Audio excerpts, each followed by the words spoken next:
Hi, it's Michael at Panhandle-Plains Historical Museum, and today we're going to be learning about World War II. So, World War II is a major event in our history that many of you probably have learned about in school, but you might not have seen hands-on like this. One of the most iconic things of World War II was the helmets.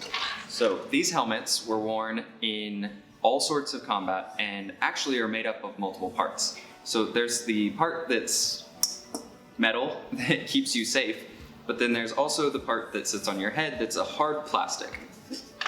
They would keep the hard plastic part on at all times, but they could use the metal for all sorts of things.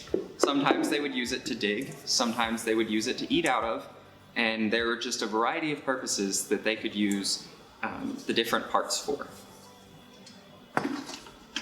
They also were in combat, and so they had a variety of different packs, this being one of them that they would carry on their back with their different gear and ammo and food. And then they also had their blankets that they would use to stay warm at night, as well as could use for camouflage or cover if they needed.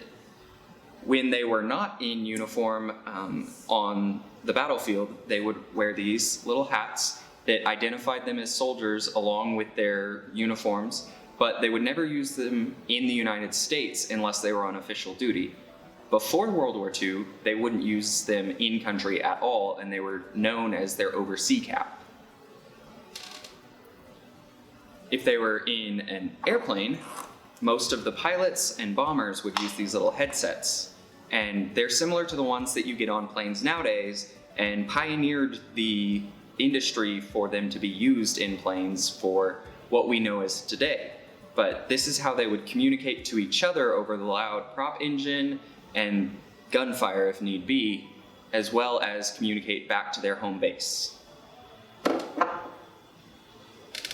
With the gunfire, they had different types of bullets they would use. This is a howitzer casing that they would use to shoot out of tanks as well as ship-to-air missiles.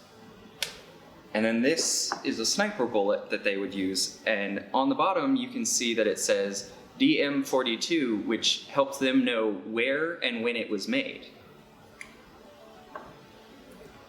With this, we know that Pearl Harbor is what got the United States into this war, and we actually have a bottle of oil from one of the ships in Pearl Harbor that is still leaking to this day from the bottom of the ocean.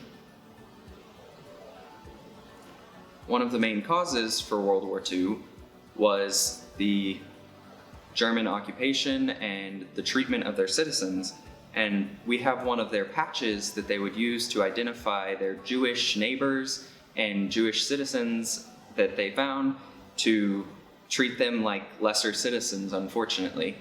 But that's one of the reasons we got involved and tried to stop them.